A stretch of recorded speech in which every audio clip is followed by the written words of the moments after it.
welcome back to Love Your Food. This week we're doing something a little different for us. We recently got an immersion circulator for doing sous vide cooking, so we're doing a recipe for pork belly using sous vide, and we're doing a flavor profile that is very similar to Chinese barbecue Char Siu, and we're going to be putting that on top of cabbage at the end. So here's our ingredients. We've got our pork belly.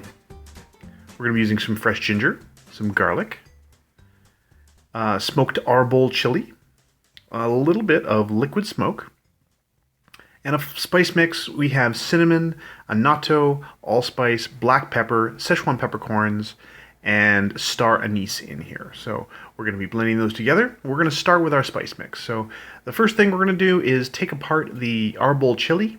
We're going to try and remove as many of the seeds as we can from that. We're just going to get everything together in our spice grinder. So this is obviously just a coffee grinder that we use for spices. And we're just going to put everything in there. All of our dry spices are going to go in there, including that powdered cinnamon. And we're going to cover that and get that good and fine. We want it a pretty decently fine powder. It doesn't have to be perfectly fine. It doesn't have to be just completely dust, but it does need to be pretty fine for this recipe. So we're just going to let that mix for quite some time. And then when it's about here, that's maybe a little bit more than that. Just give it a little extra burr at the end there. It's okay if there are a couple of big pieces, but you don't want any large, huge chunks in there. And then we're going to toss that into our mixing bowl.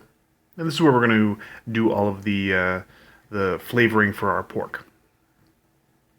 Now, our ginger managed to get quite old, actually, so our usual ways of peeling the ginger weren't really very effective. It wouldn't take to using the back of a spoon or anything like that, so we did have to cut the skin off of this ginger just because it had dried out quite a lot. We're just going to give that a chop.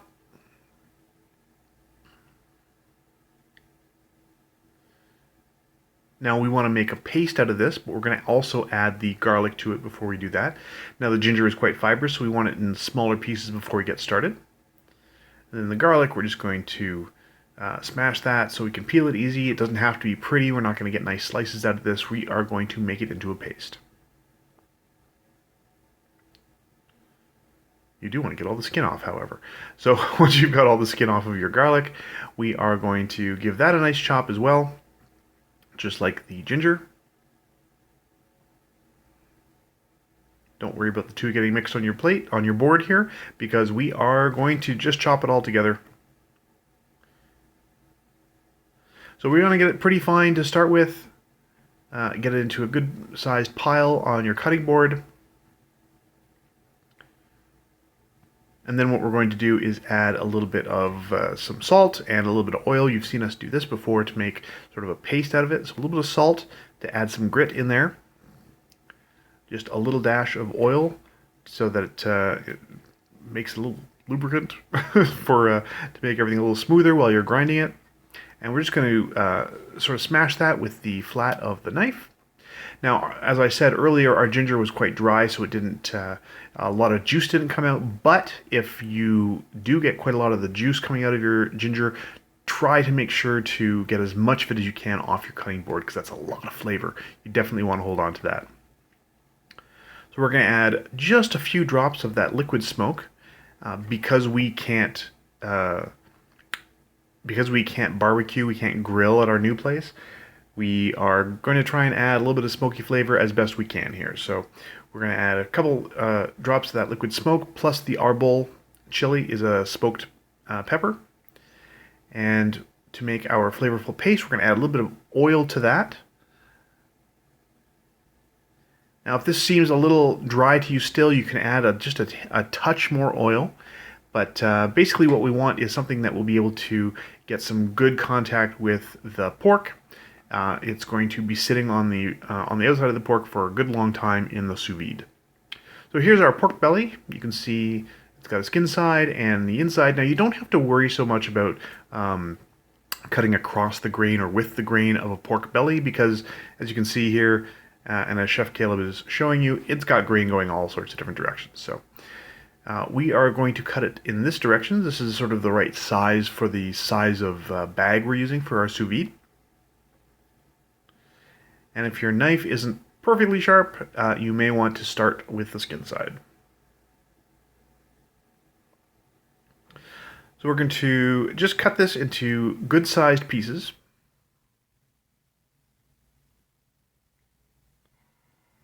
And we're just going to make sure that we get those reasonably even. We want to make sure that we can keep them sort of tamed in their sous vide bags. And then we're going to toss those in with our spice mix paste, and we're going to try and get as good coverage as we can. There's a lot of hand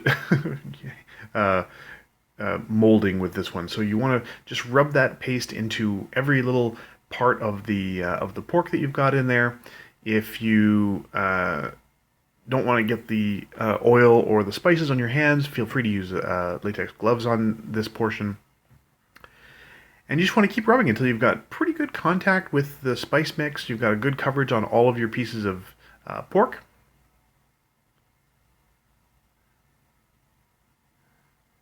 Now we have a little bit left in the bottom, so we'll probably give a little bit last bit of that massaging before we put it in. But here we go into our sous vide bags. So one of the things about sous vide is we're going to put these into these vacuum bags, and we've already messed up. The one thing you want to make sure to do is give it a little bit of a collar around the outside that will protect it from getting oil on it. You don't want to get oil in that first little bit of the bag, or it won't seal properly when you put it back into the vacuum sealer. Now we want to keep the slices of belly pretty well organized in here, so we're just going to put them in a row before we do all the vacuum sealing on these.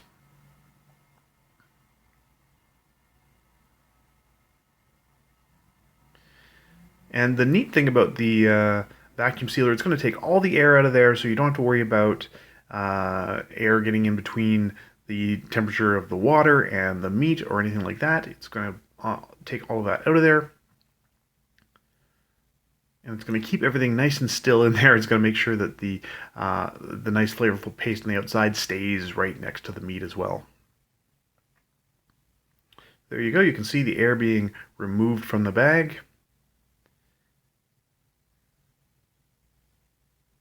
And it's also going to seal the other side for us. So there's not going to be any water getting in, and there's not going to be any of those great flavor elements or fat from the pork getting out. So once that has removed all the air and has sealed the outside of the bag,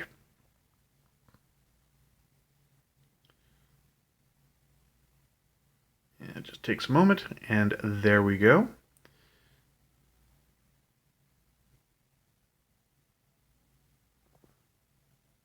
So we open that up, and you can see that it is sealed right along the top there. Good tight seal. And that's ready to go. So we are going to pop that into our water. We have used pretty hot water in here, but it was just tap water. We're going to put those in, and then we're going to add some more water from the kettle that is significantly hotter, that has just recently been boiled, to give the immersion circulator a sort of a kickstart and allow it to start closer to the temperature that we're trying to get it to. This also allows you to sort of control the amount of water that's in your container. We're using a cooler. This is actually a super efficient way to do this because it keeps the temperature inside. We also have a lid that we've used from some packing styrofoam. And we're going to cook these at a very, very low temperature for a very, very long time. So we're going to cook this, we're going to knock this down to about 135, and we're going to cook it for about 48 hours. So that's one of the benefits of having it in a cooler. We can put it in another room off to the side, and we don't have to worry about it taking up an element on the stove or some cookware or anything. It's just going to be in this cooler, cooking very, very slowly for 48 hours. Now, some of you may be saying to yourself, hey, 135 is in the temperature danger zone, which technically it is, but when it cooks for that length of time, when it goes at that temperature for that length of time, it actually pasteurizes everything that's inside there. So cooking with the sous vide machine is actually very, very safe. So 48 hours later, our time is up, and these are completely cooked. These are all done. As you can see here, no leaks, nothing went wrong in there. No water got in, no flavor got out. You can see a lot of the fat rendered out, however. So we want to we want to shock that. We want to stop it from cooking and bring it down to a temperature that we can handle pretty easily. So we're just going to put that in an ice bath really quickly, and then we want to give it a good rinse off and a good dry as well, and make sure that you get that little spot in the top where the seal is.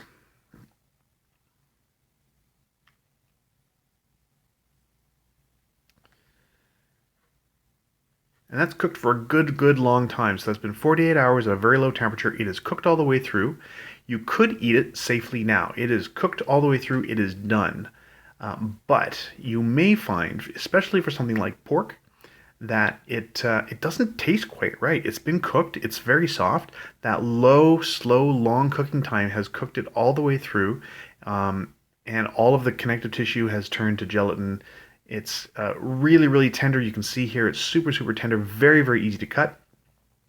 But it has no sear, it has no browning at all, which probably, if you were to taste it right now, and we tasted it before we seared it, does taste a little odd. So we put that in the fridge overnight. We let it cool overnight. Now we're going to make this salad using some cabbage, some parsley, and all these amazing sauces.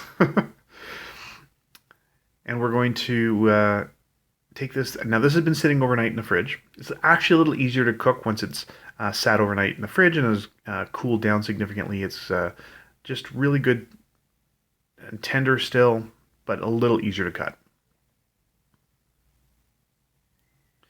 You can see that cooked. It's completely opaque. It's cooked all the way through. We're going to give that a little sprinkle with salt and pepper.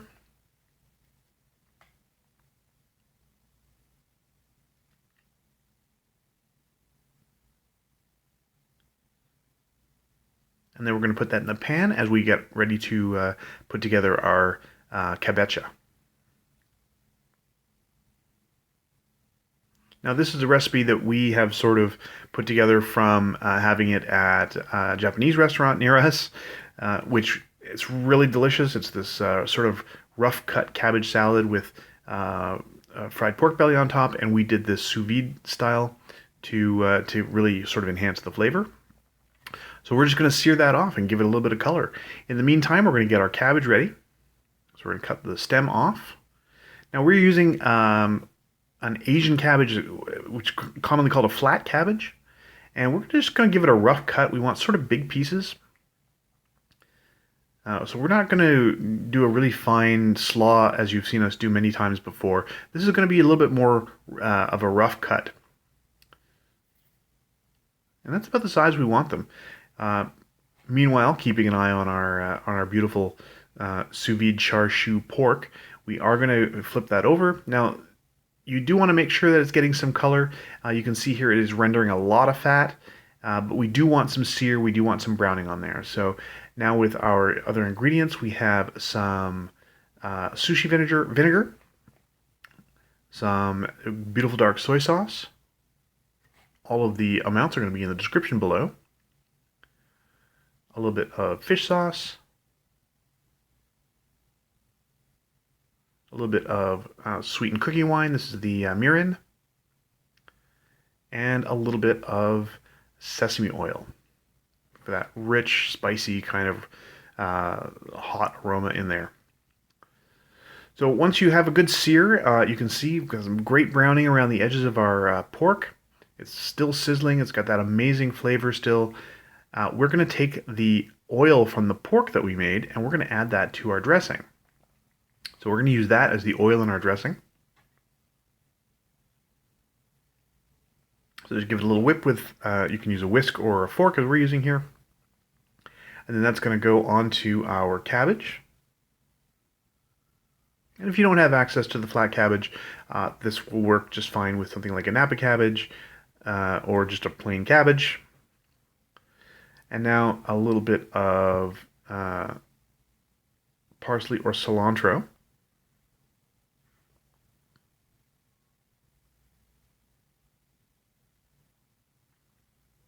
And again, we're just going to give that sort of a rough chop. We're going to make sure that all of the cabbage is well dressed. So just give it a good stir with the dressing in the bottom of the bowl.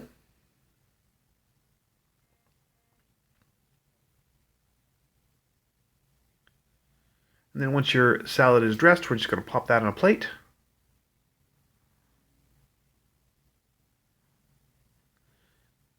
You're going to add a few sprigs of that nice fresh cilantro or parsley, whichever you prefer. And then we're going to top that with the pork. That nice, hot, sort of fake barbecue pork. It's got that smoky aroma. It's got that amazing spice mix on it. It's got some nice char on it now. Absolutely delicious. And that's it. That's the whole thing. So we are just experimenting with sous vide cooking at this point. We just got our immersion circulator recently, but you can expect to see more recipes of this coming up in the future because we love it. It's fantastic. It makes certain things in the kitchen so easy. So if you like this recipe, please do like and subscribe. And if you have any recipes you'd like to see Chef Caleb try on the channel, please let us know in the comments below. And remember to love your food.